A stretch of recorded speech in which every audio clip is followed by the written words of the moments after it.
பீக்வின் channel நேயர்கள் அனைவருக்கும் வணக்கம். இன்னைக்கு நம்ம வெள்ளாட்டு நுரையீரல் ஒரு சுவையா எப்படி செய்யலாம் அப்படின்னு பார்க்கலாம். இது வந்து அவ்வளோ ஹெல்த் பெனிஃபிட் இருக்குது.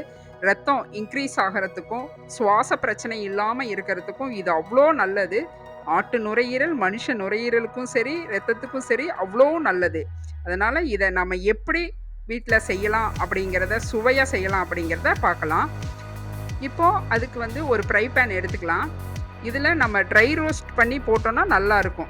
1 டீஸ்பூன் சோம்பு, 1 டீஸ்பூன் ஜீரகம், 1 டீஸ்பூன் மிளகு, ஒரு பிரிஞ்சி இலை ஒரு சின்னதா போட்டுக்கலாம். வாசனைக்கு நல்லாருக்கும். ஒரு 3 லவங்கம் போட்டுக்கலாம்.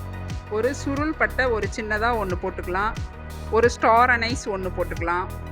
இது எல்லாம் வந்து நல்லா ட்ரையா ரோஸ்ட் பண்ணி போடலாம். அதாவது இதுக்கு வந்து கரம் மசாலா போடலாம். பட் அத விட ஏலக்காய் 2 சேர்த்துக்கலாம்.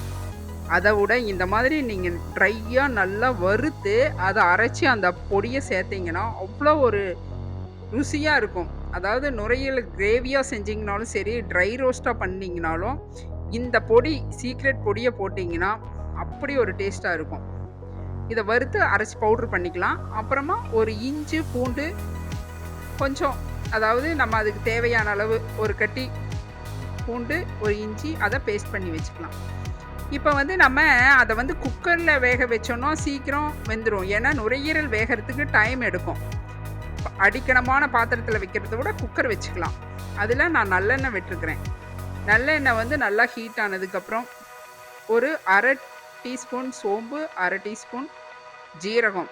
அத நம்ம வறுத்தும் போட்டிருக்கோம். இது தாளிக்கிறதுக்கு. ஒரு பிஞ்சு கடுகு போட்டுக்கலாம். கடுகு ஆப்ஷனல். நீங்க போட்டா போடலாம். வேண்டாம்னாலும் விட்டுறலாம். இதெல்லாம் நல்லா பொரிஞ்சு வரணும். இது எதுக்கு போடுறோம்னா, இது போட்டு எண்ணெயில பொரியும்போது அவ்வளோ வாசமா இருக்கும். ஒரு 100 கிராம் அளவுக்கு சின்ன வெங்காயம் உளிச்சு கட் பண்ணி வச்சிருக்கிறேன். அத போட்டுக்கலாம். நீங்க பெரிய வெங்காயம் வேணும்னாலும் போட்டுக்கலாம். இத வந்து நல்லா எண்ணெயில வந்து நல்லா வேக விட்டுறலாம். ஒரு கண்ணாடி பதம் அளவுக்கு வரணும். நல்லா எண்ணெயில நல்லா கிரேவி பதத்துக்கு நல்லா அந்த இது வந்து வரணும்.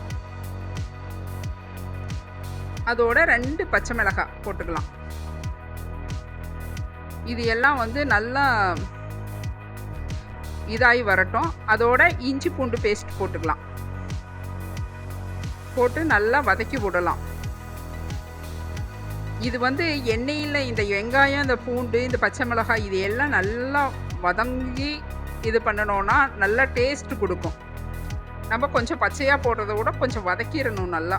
கருவேப்பிலை ஒரு 2 கொத்து போட்டுறலாம். இதெல்லாம் அப்படியே கொஞ்சம் வதங்கி வரட்டும்.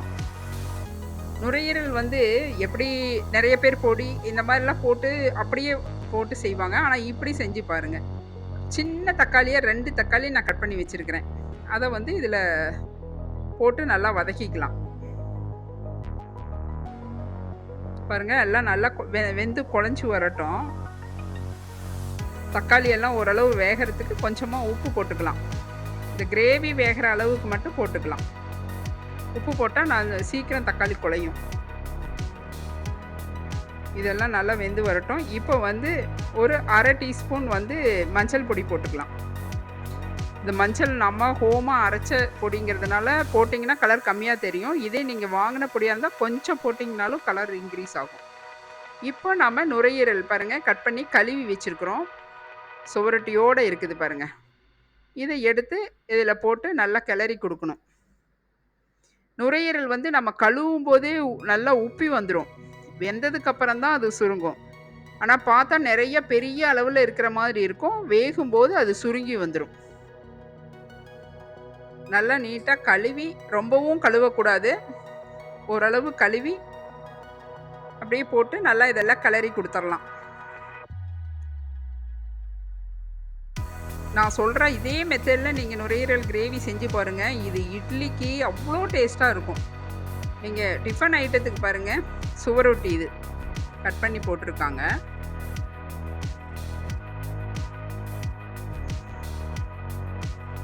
மூணு பீஸா கட் பண்ணினதுனால தனித்தனியா இருக்கு.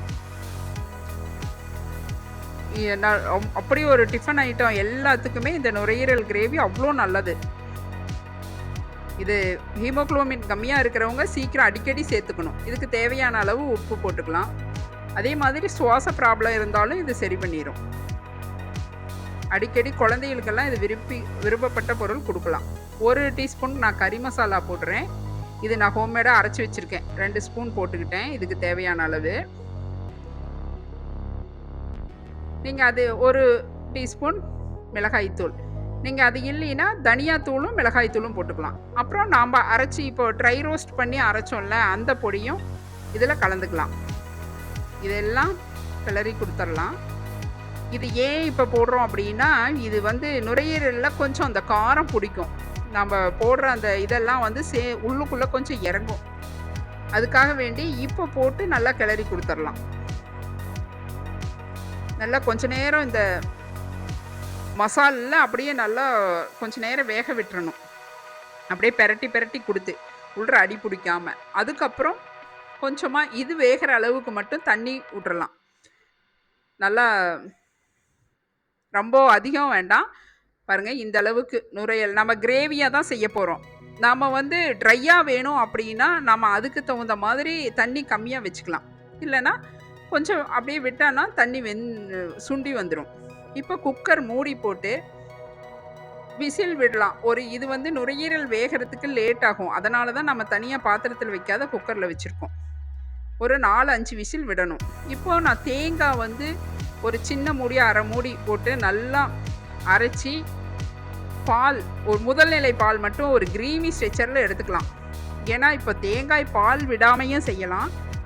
தேங்காய் பால் ஆப்ஷனல், ஆனால் டேஸ்ட்டு நல்லா கொடுக்கும். அப்படிங்கிறதுனால இந்த கிரேவிக்காக வேண்டி தேங்காய் பால் எடுத்து நம்ம அப்படியே அரைச்சி ஊற்றுறதை விட இந்த மாதிரி பால் எடுத்து பாலை மாத்திரம் சேர்த்துனோன்னா எல்லா கிரேவிக்குமே இது தேங்காய் பாலை எடுத்து சேர்க்குறது அவ்வளோ நல்லா இருக்கும். இந்த ஜீரண ப்ராப்ளம் இருக்கிறவங்க வந்து அந்த தேங்காய் சக்கையை சாப்பிட்டாங்கன்னா அது நெஞ்சக்கரிக்கும். அதனால் நம்ம அந்த பாலை மட்டும் சேர்த்தும் போது ஒன்றுமே பிரச்சனை இருக்காது.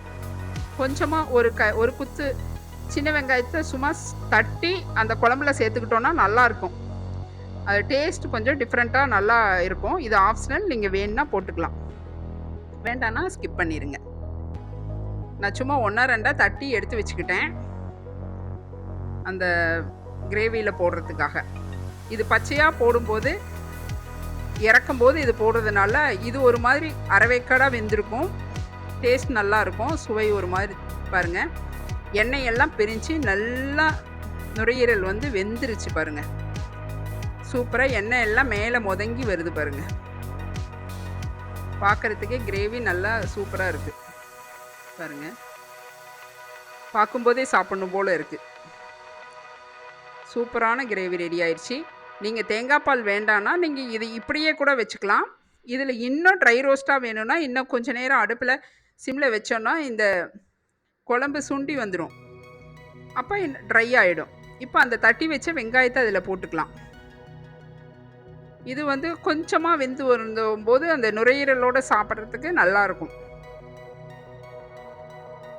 இப்போ நான் வந்து இட்லிக்கு செஞ்சதுனால நல்லா கிரேவி குழம்பு மாதிரி வேணுங்கிறதுக்காக இவ்வளோ வச்சுருக்கேன் தண்ணி.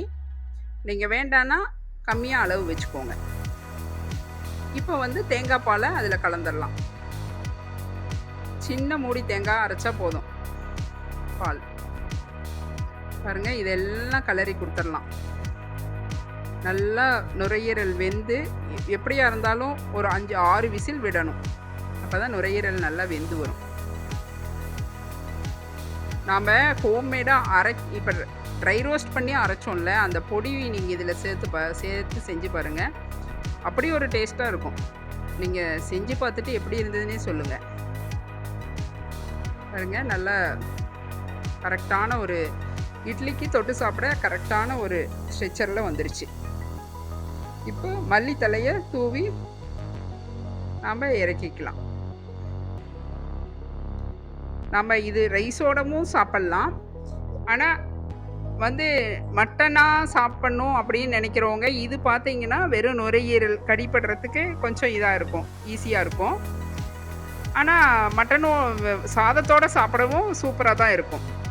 இது வந்து இட்லி, தோசைக்கு சப்பாத்தி கூட கூட சாப்பிட்றதுக்கு சூப்பராக இருக்கும் இந்த கிரேவி. கரெக்டான ஸ்ட்ரெச்சரில் இந்த மாதிரி எடுத்துருங்க. இந்த ரொம்ப லிக்யூடும் இல்லாமல் ரொம்ப கெட்டியாகவும் இல்லாமல் இந்த பதம் இட்லிக்கு நல்லாயிருக்கும்.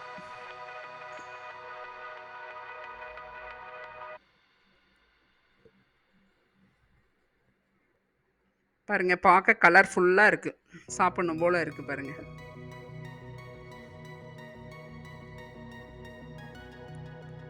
அவ்வளோதான். நான் இதை இட்லியோட வச்சு காமிக்கிறேன் பாருங்கள், நல்லாயிருக்கும்.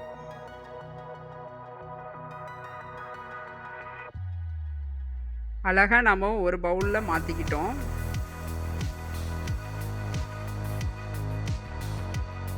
இப்போ இதை இட்லியோட சர்வ் பண்ணி சாப்பிட்லாம். சுட சுட இட்லி கூட சாப்பிட அவ்வளோ ஒரு டேஸ்ட்டாக இருக்கும். பிக்வின் சேனலில் இதே மாதிரி நிறைய போட்டிருக்கேன் வெரைட்டியாக, அதெல்லாம் போய் பாருங்கள். அப்படின்னு கமெண்ட் பண்ணுங்கள், லைக் பண்ணுங்கள், சேனலை சப்ஸ்கிரைப் பண்ணுங்கள். மீண்டும் அடுத்த வீடியோவில் சந்திக்கலாம். நன்றி, வணக்கம்.